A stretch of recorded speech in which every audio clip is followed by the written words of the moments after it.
Hello, everyone. This is Rebecca Greene for the Whiny Palooza podcast, and I am very excited today because I get to talk to the absolutely amazing Dr. Niki Elliott. Dr. Niki, thank you so much for being here with me today. Thank you for the invitation, Rebecca. It's a pleasure. I want to tell you why I'm so excited to talk to Dr. Niki. She is just such an expert on so many things. She's a clinical professor, speaker, advocate for neurodiverse and marginalized children. She's a mother of six. Oh my gosh, I have three. Three is a lot, and she has double what I have. So I'm amazed already.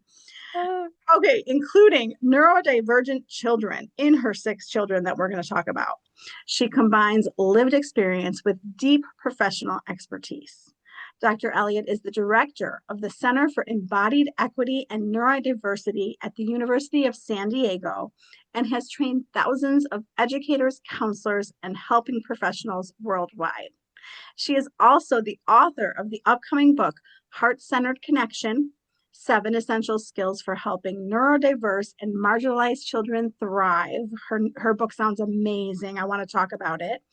And it's going to help adults better support children through safety, compassion, trust, and connection. So, so many questions. I don't even know. She would laugh if she saw all these questions I have. We're not going to get to all of them. okay. But they say that there are no difficult kids, only untrained adults. I just want to throw that out there. What made you realize this and help us realize this? Well, first, I want to acknowledge the fact that when we are experiencing strong behaviors, we are experiencing them as difficult. Right? So I don't want to Yes. gaslight anybody and say that what we're Yes. dealing with is not being experienced as difficult in the moment. But what I hear a lot is, oh, that kid is bad, right?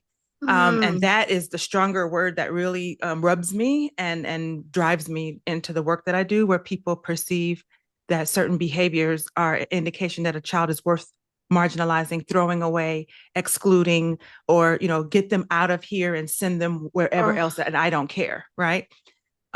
So when we say that there's no quote unquote bad children, there's no unreachable children, we do experience difficult behavior, but it's something the child is exhibiting in that moment, mm. difficult behavior, but difficult is not the label of that child.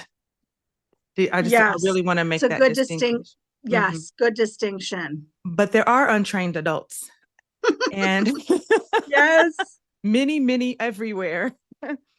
um, what I understand is that we have not been supported to understand how neurodiverse diagnoses manifest, how they present, Mm, and how they can be confused with intentional willful behavior.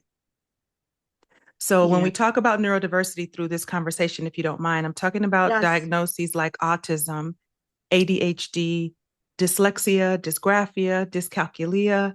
Um, we also understand in the research that exposure to significant trauma can change the brain and nervous system functions in ways that can produce learning disabilities or symptomology that can be indistinguishable from ADHD. Right. So we also understand that for many neurodiverse individuals, there's a significant overlap of ADHD with autism, ADHD with dyslexia, right? ADHD with mental health diagnoses, primarily also mental health diagnoses overlapping at about 60 to 80% of the time. So anxiety and depression being the most significant. So many times we're looking at overlapping, intersecting effects of diagnoses, Yeah. and without awareness of how they present for that individual, not just generically and generally, we will think that if someone just sitting in a corner screaming about not being able to be in the cafeteria is a difficult behavior, but then we're not understanding because we don't have the training to understand sensory overwhelm is a significant feature of many of these overlapping diagnoses. And the child is not being difficult. They have a sensory need that is not being met, which is leading to the behavior that you're observing.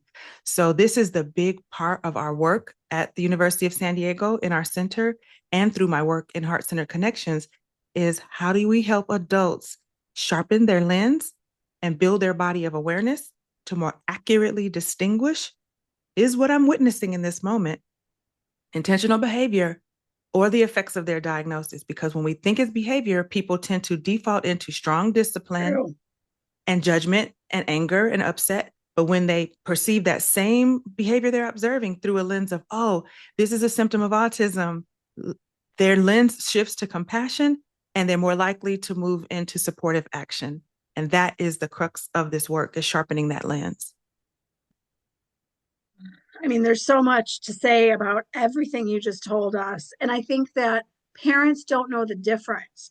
Mm-hmm. So I would imagine if your child is diagnosed, you then would educate the parent on what a sensory overload would look like. Mm-hmm. So one of the very first things we do in our training is actually when we teach this. So the Heart Center Connections book is outlining 7 essential skills that I believe every adult who serves or cares for children needs to have. But as we walk through those 7 skills, it's not about a tip or a trick or a strategy to direct toward the child.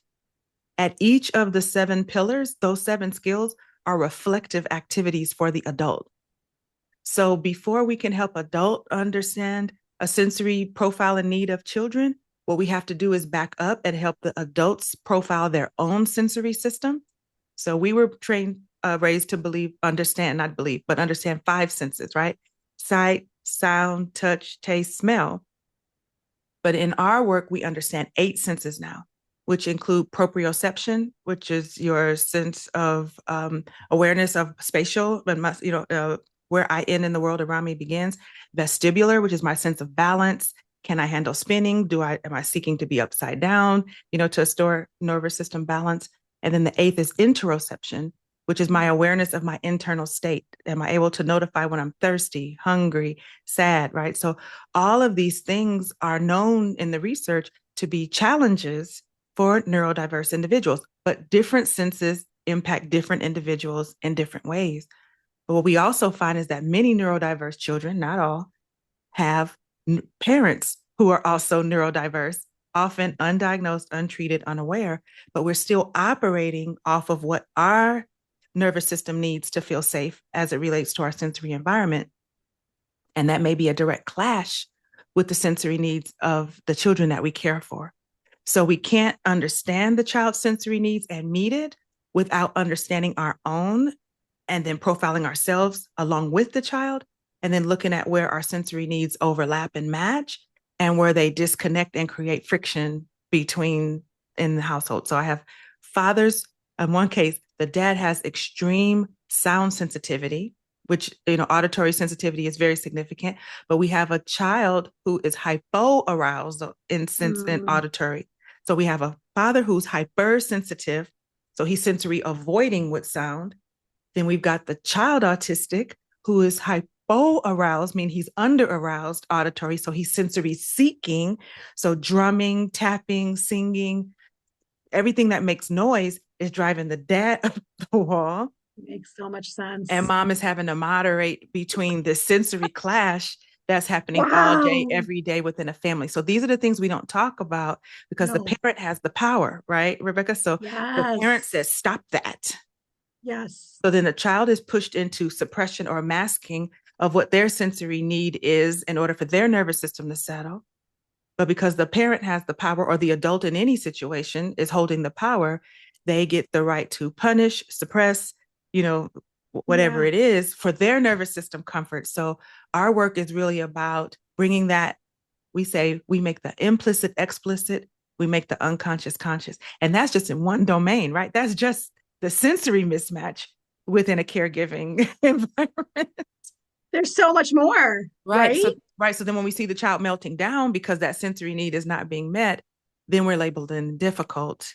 And then, the challenges accumulate over a daily stressor mismatch. So if a child is melting down, they are trying to communicate something to the parent. Can you tell the parents what they're trying to say? So they're communicating a need and usually communicating a sense of a lack of felt safety and connection. And so let's take an example. We have time for an example.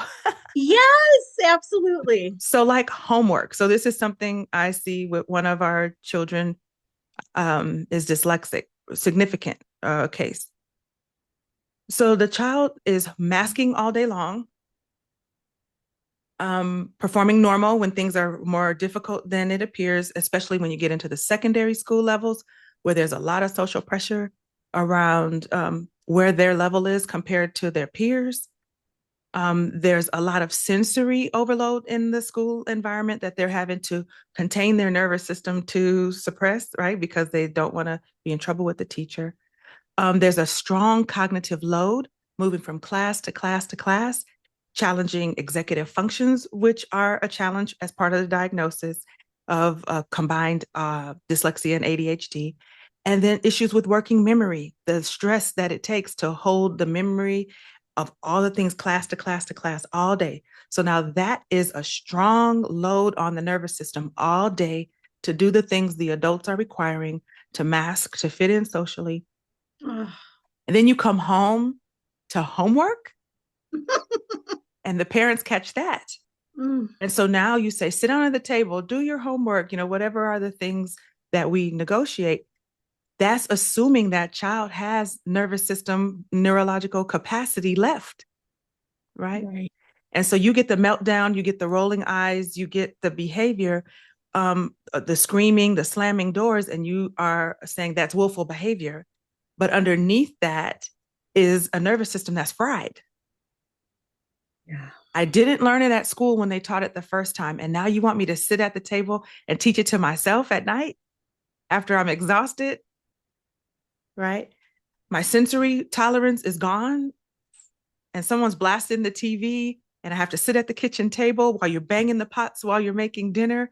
And I'm expected to sit here and do 2 to 3 hours more of what was a struggle for me all day. Makes so much sense when you explain it. Right? Cognitive flexibility is reduced when we have lower nervous system capacity. So all of that comes into play. And these are the questions that I support parents, foster parents, caregivers, tutors. You might even bring a tutor to the house, but this is the same thing. The tutor is teaching, reteaching the same content they didn't get, often in the same methods that didn't work the first time. And we don't Oh stop my to gosh. interrogate all of this. So I have often said that mothers are, and I should say parents, not mothers, are detectives Mm-hmm. because if something isn't working for our child, whether they're neurodivergent or not, we have to figure out why it's not working. Right. And And we no one will people, be closer to that child than you. Often in the school, we don't have an opportunity to profile and really understand holistically who that child is, how they show up in different settings, because we often do see different behavior from the same child in different settings. And that makes and sense. and the person who's the closest to the child, the people who are the closest to the child, have to be able to come together and say this child is not just the sum total of the challenging behavior that we're observing. We have to Yes. start with that assumption. Yes. And so in our work, we support creating holistic profiles that mean observing for strengths, challenges, and needs for points of advocacy across, a holistic observation of the child in different settings. And then you bring that whole list, that whole awareness. These are my child's strengths. These are the challenges. These are the situations where you might see those challenges. And when that happens, these are the needs they have for you to see the best of who my child is and what they're capable of. I'm curious. You are a mom too. Mm-hmm. You're a professional. You're a mom. You have, I don't, how many neurodivergent kids do you have? Am Yes. I allowed to ask? Yeah, so it's fine. So I have a blended family of six. So Mm, I gave birth to two, I adopted one, and I married three. wow. Oh my goodness. Yes. And so out of those six, Mm. five of the six have moved through education with IEPs or accommodations for diagnoses. So you are an expert. You have learned so much. It's evident in even everything that you say. So Hmm. I'm curious what your own kids have taught you that the textbooks have not taught you. Mm-hmm. Um, well, first of all, one thing I want to speak to the heart of any parent who's listening and has a child that is identified as neurodiverse. First of all, I had to shift for myself. Now, I don't do word politics. So how other people frame it and use their terminology, I'm fine. I'm not a word police. But for myself, as a mother of neurodiverse individuals, I had to change the word neurodivergent. Okay. So for my own brain, because I'm an Ivy League educated person, right? So, and not that it matters I got my bachelor's from Berkeley, my master's from Columbia Teachers College, my doctorate from UCLA. So the only reason that matters is because I have been rewarded and my brain and nervous system have been trained to move fast, right? The rigor, I've been rewarded for having the right answer, for moving fast. So that is a total conditioning of how education and the rewards of that have been wired into my nervous system. Do you understand that? Yes. Then, as I move out into the world as an educator and I sit with you now as an expert, there is an expectation. Oh, she's an educator. And more than that, she's an Ivy League educated educator. What are her kids doing? Oh gosh. No pressure.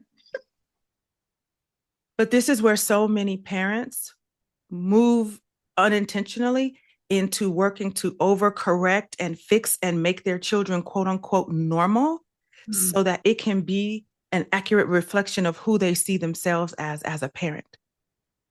And when we allow that mindset to take over, it damages the love and the daily experience of appreciating the divine gift that each one of those children are in that moment, even if that diagnosis never changed and went away and became something that you're dreaming of called normal. So for me, when we say neurodivergent, Rebecca, that's suggesting that there is a norm or a center or a place that you have diverged from. And all of our thoughts and our efforts and our therapies and our striving is to get you from this divergent back to this center. And even just using that word holds it in the mind that see how close to normal you can become. And then I'll be proud to be your mom. I'll be excited. I'll be able to show off. I'll be able to, do you understand that it's the psychology underneath it all that damages the love? Yeah. And the children can feel when every interaction that we have with them is about therapizing them, if I'm making up a word, or normalizing them in some way. So in my book, Everywhere You See Me, you will hear me say neurodiverse children, because diverse just means we have these unique sparks of life and genius in general. And yes, we want to acknowledge the ways in which this diagnosis presents significant challenge and strain that is hard and it's painful. So I'm never going to deny the reality of the challenges that we face with these diagnoses, but yet and still there's something divine and genius and perfect and whole. And I don't want to miss loving that, experiencing that, exploring that, developing that in you, equal to the time I spend booking therapies and appointments to support eliminating or reducing the amount of strain and pain that the diagnosis also presents. And so for me, that was the biggest thing, how to have success, have a different measure for my children, that what if my children don't go to Berkeley like I did? And they don't, right? So I have one grad, significant ADHD, graduated from University of San Francisco. Another brilliant, 2E, dropped out of college before senior year and said, give me a year. I think I can learn more doing this on my own. Literally would teach herself her craft online better than the instruction she was receiving in the university. It's amazing. So we had a debate about it. And then she said, give me 1 year. And if I don't get a job in my industry, I'll go back and finish the degree for you, mom, for you, right? For you. for your bragging rights. And the child has a job, is paid in the industry, just got a contract to write her first feature film for the industry, right? So wow, it's this recognizing there's something innate, right? And then it's like, how do I mind? So for my dyslexic child, I had to look and see, okay, college is not going to be in this route, and that it will be okay because there are great gifts and talents and skills that she can bring to bless the planet just as she is. So let me find the genius and cultivate that because the dyslexia is there, right? So we support it, we do the therapies, but at the same time, you know what we did, Rebecca? I said, I can see she loves flowers, she loves design, she loves people, she can create beautiful Pinterest boards. You should have seen the party she threw for herself. And I was like, oh my God, if I put all this together, she could be an amazing event planner. She Yes. bakes well, she cooks well. So we started mentoring her toward that. We found a florist in the community that did one-on-one lessons. I signed up for the lesson with her. And we do the most beautiful high-end floral centerpieces. We're about to do it for a party. She just got paid by a family friend, her first job being a event coordinator. So now you can see where a dyslexic person can have a job and a career that would be very meaningful to society, very in alignment with who she is and her social nature and how she presents. Doesn't require her to go to college, but she can get certificates or even an AA degree that will line her up with catering, high-end, high-quality event design that can bring her a six-figure salary in alignment with who she is. And so that's what I've had to learn as a mom. I have to see who each child is and support that path, even though it's different from my path or what brings quote unquote prestige in the traditional sense, and love them as they are right now. I mean, I love that you're finding their strengths and using their strengths. I don't know what's going on with my voice today, people. I'm very sorry. But I really appreciate you explaining that to us because I never thought about it that way. As far as neurodiverse, I love Mhm. that word and I love how you explained it to us. So I really appreciate that. Thank you. And again, I'm not a word police. I just had to shift it for myself. I And so appreciate it. I offer it as a consideration through my own writing. Thank you. And I also want to say there are a lot of parents listening who are feeling very overwhelmed. I think that's the Mm-hmm. word I hear most from parents. And with six kids, as intelligent and capable as you are, I know it still gets overwhelming. Mm-hmm. So can you give them some tips for how did you cope? How did you stay sane through through all of Right. the parenting? Right. So I'm parenting young adults. The youngest is 16 and the oldest is about to be 25. So, but it's interesting now because parenting adults, helping It's young ones different. adult is very Yeah, different. yeah. I agree. So I don't want to leave your audience with the idea that I've raised six children from like the toddlerhood or you know from a young age. We came into it with teenagers and ones in their early 20s. But what I would say is this. I believe the nuclear family is a failed social experiment. Oh no. I'm going to tell you what I mean. Yeah. This idea that two parents Mm. can hold the total weight of working, cooking, cleaning, managing, entertaining, supporting children, neurotypical, let alone neurodiverse, puts an extraordinary burden of pressure and exhaustion. We live too far from grandparents, aunts, uncles, cousins, best friends, and we were never meant to parent alone. Situations that I see that work best, especially where neurodiverse children are involved, is when there is an extended village that can spread out the parenting, the caregiving, when there are opportunities for respite and connection, when parents can say, go spend the weekend with your grandparent, go, you know, go to summer camp for a week. I need to totally decompress, right? So we were never meant to carry 24 hours of the stress of providing for people with exceptional caregiving needs. And I just want to be open and honest about that. That's true. And the thing why I wrote this book is for that reason. So there have been several times, Rebecca, where people well meaning, oh, my sister has an autistic child. I'm going to buy your book for her. My grandson has dyslexia and ADHD. I'm going to buy that book for his mom.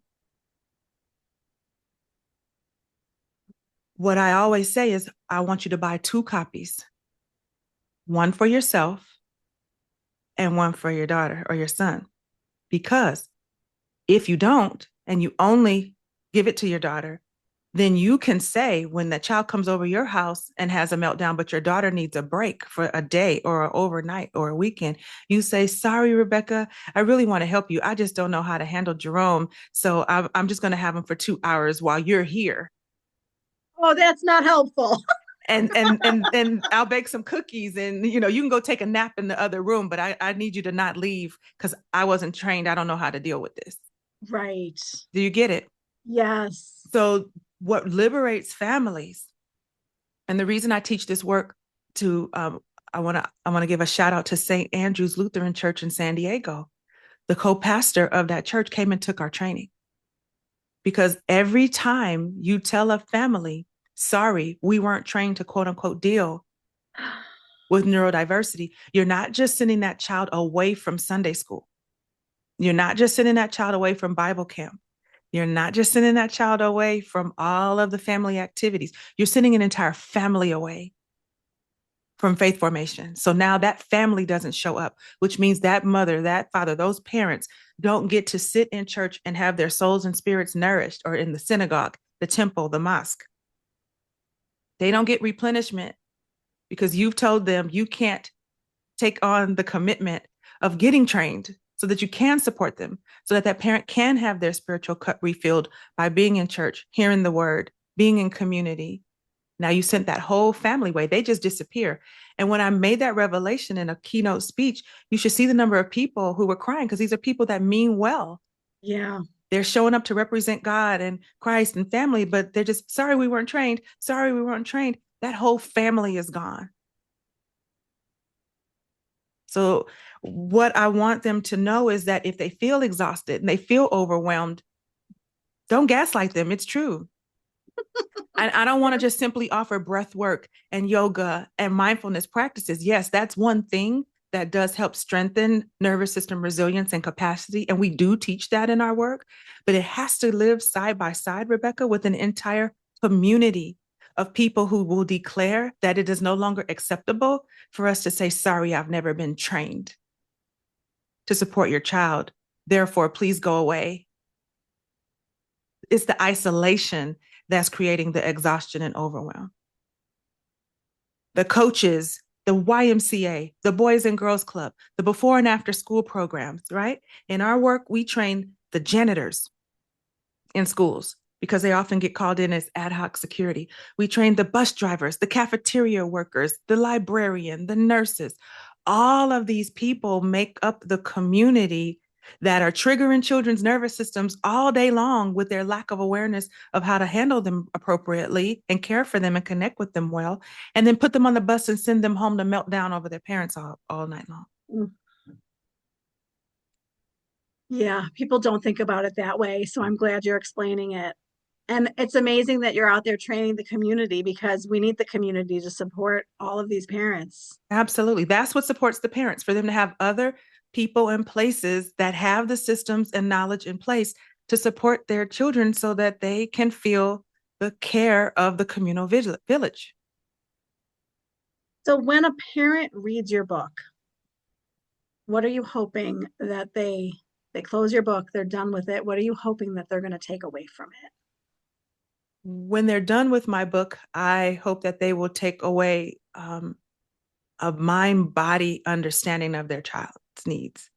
So often the supports that are provided for neurodiversity are cognitive.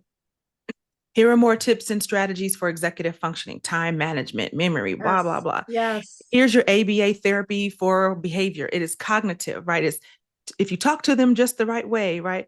But what this work helps us understand is that learning is happening from the bottom up, not the top down, not from the cognitive parts of the brain down. It's the physiological response to the environment. So really having that brain and nervous system understanding gives them a new lens to see their child. But what it also does is it builds more nervous system capacity and awareness within the adult about themselves. They're going to have a completely different lens and an understanding of the nervous system state that the adult is bringing into the interaction with the child, and the degree to which the behaviors we are observing can be mitigated proactively when we think about what these children need from a nervous system perspective. So our approach is embodied. It is based on applied educational neuroscience, based on it's trauma informed. So we're understanding again the ways in which exposure to trauma changes brain and nervous system function. It just gives parents a completely different lens to view their children and themselves. And it doesn't, what I promise people when they take the training or now when they read the book, it won't just make you better at supporting children. It will make you better at every relationship in your life. I've had so many people telling me it's changing their marriages, it's changing their work relationships, it's putting them in line for promotions that they were being overlooked for before. Because again, how you do anything is an African proverb. It says, how you do anything is how you do everything.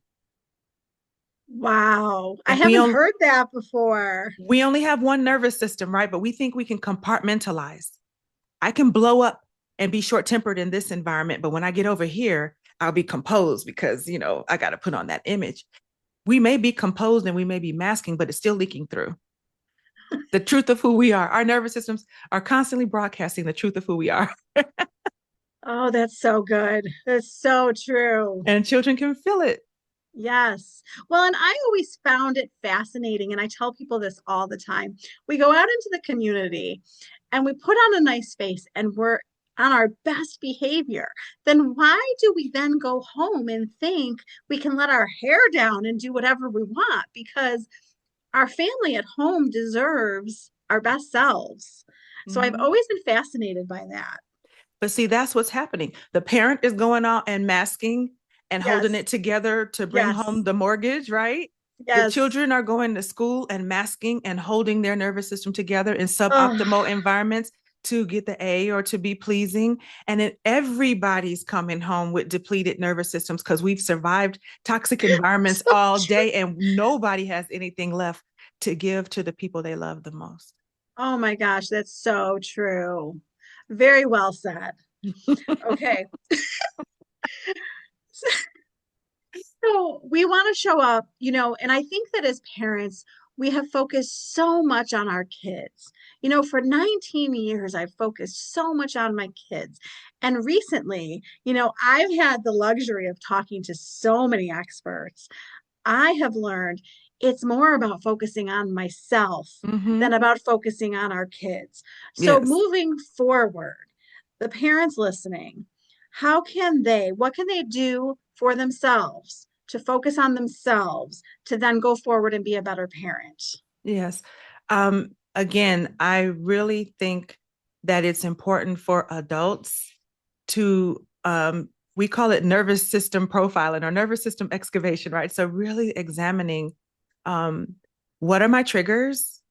So we look in our work, like we talk about green zone is like, I'm calm, I'm safe, I'm connected. Red zone, I'm moving mobilized, fight or flight.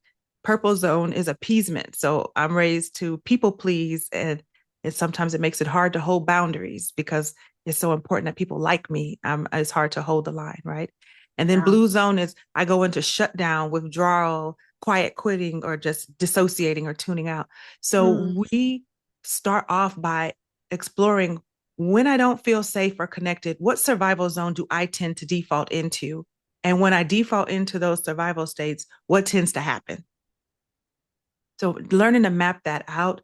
Then we look at the mind body work. So in our work, we understand breath, movement, sound, posture, co-regulation. So what are those things that help me settle my nervous system when I'm stressed to get back into that green zone? So we help people understand self-care is not selfish. Self-care are the daily practices we do to keep the stressors from life from overtaking us, right? Yeah. From accumulating into ways that become counterproductive because we cannot be healthy co-regulators when our own nervous system state is depleted. So that nervous system awareness and building that personalized toolkit of nervous system support strategies is the foundation, because what we understand, there's studies that have been done that show that teachers who have high cortisol, high stress levels. So I'll give you this example. It's a research that shows they took teachers and gave them a burnout test. And then they scored and ranked their level of burnout and stress. And then they took saliva tests for the children in their classroom to rate the children's cortisol levels, which is their stress, the children's stress levels. Yeah. So they would test the children's cortisol coming in the class in the morning, then midday, then later in the day. And what they found was in the classrooms with the teachers with the highest cortisol and burnouts, the highest burnout scores and stress scores, show consistent higher elevation of cortisol levels in the children. So it's really important that we help people understand that when we are not tending to what it takes to be well, we're funking up the space with our energy, right? And other people can feel it. And not only are the children reacting to it, they're co-escalating with us versus co-regulating with us. I love that term. So adult nervous system capacity is the foundation of healthy environments for children. And the other thing that the science shows us, Rebecca, is that children with these neurodiverse diagnoses, autism, ADHD, trauma, mental health diagnoses, they often show something that the research calls lower vagal tone, meaning lower vagus nerve capacity to put the brakes on the nervous system, to slow down, to calm down, to more easily internally manage stressors. So if we know that for many of these children with these diagnoses, it is by nature physiologically harder for them to manage their own nervous system, to come down when they've been stressed, to have a higher threshold of tolerance before they get triggered into stress. The research shows that they are more dependent on co-regulation with an anchored adult in order to stabilize their nervous system. So it has to come back to starting with us to understand what does it take. And I don't like the term regulated nervous systems. It sounds too rigid and controlling and narrow, but an anchored nervous system. So life is going to blow us. Things are going to happen. We're going to have fluidity in how we get triggered, stressed, respond. But that core anchored settledness, that place to come back to of groundedness is there. So when we are that anchored nervous system, the child is going off. We're not going there with them. We're going to go so far to understand, but we're going to help them not drift too far, but come right back to center. But that first role is within us. We have major power, people. Major, amazing blessing of power. Mm-hmm. So the next time our child is melting down, doing something that makes us want to, not be calm, how do we tell us how to lead with connection versus a correction? Well, I'm not saying that correction is not important, but we would lead, there's a couple of things. Mindful communication is the sixth pillar in heart-centered connections. And there's 3 assumptions that we support adults in making, especially when they're observing behaviors with children. Number 1 is assuming benevolence. Like they're not aiming to ruin my day, right? Are you sure? No, I'm kidding. Number 2 is assuming competence. They are capable, like really understanding that edge of what a person is capable of and connecting with them at that level of competence. Because sometimes we see behaviors because we're taking away agency and voice and choice when a child could do much more, right? And then the 3rd is relatability. This child, even though I'm observing these behaviors, they want what I want. Right? People want a sense of safety. They want a sense of connection. They want a sense of purpose. They want a sense of feeling confident in how they're showing up. They have a sense of belonging and respect. Could I do what I'm asking this child to do under the conditions that I'm asking for it? Good question.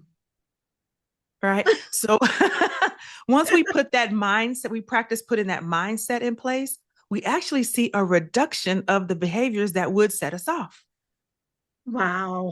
We don't realize how much what we're correcting on the back end were triggered by things that we did as the antecedent to the behavior. Oh my goodness. Yeah, I mean, basically what I'm hearing is we all need to go read your book. Please read my book and buy a copy for a few other people who know children and care for children. But do you understand my point? So we always are looking at what to do after the fact. Heart-centered connections is showing us what to do proactively before the fact that reduce the occurrence of the behaviors altogether. So it's a different approach that this work is offering. I mean, it's beautiful. Everything you have explained has been so amazingly helpful. I'm just going over my notes trying to see if I covered everything. I don't think it's possible. Is there anything that you think I've missed that we need to talk about? No, I've been very grateful for the line of questioning that you've asked. But what I would just offer is book clubs, like parents, not everybody having Yes. this training. So we do offer a formal 37-hour certificate through the University of San Diego for heart-centered connections. And it's great. Again, if you are in a child serving role, we love foster parents. Do you know foster parents who have taken our training? The agency that trains them with us has reported a 50% reduction in abandoned foster home placements, meaning parents putting the children out of their home because of behaviors that they That's felt they couldn't beautiful. handle, right? So those people and the people who run before and after school programs, summer camp, Ocean Discovery Institute, like all these rich experiences that children miss because those agencies say that they haven't been trained. But also parents, if doing a full certificate is not in it, please buy the book. We have questions in the back that help facilitate book studies. And what I'm very proud of with the book, I did not write it as an academic book. I wrote it intentionally as a mainstream book so that parents and community members can support each other everywhere that the learning needs to happen to support children. So I just want to really stress that although I've used some academic terms about nervous systems and things, this work is approachable and it's relatable to anyone who touches the life of children. So please find ways to build community and conversation around this topic. Absolutely. Tell everyone where to find your book. Thank you so much.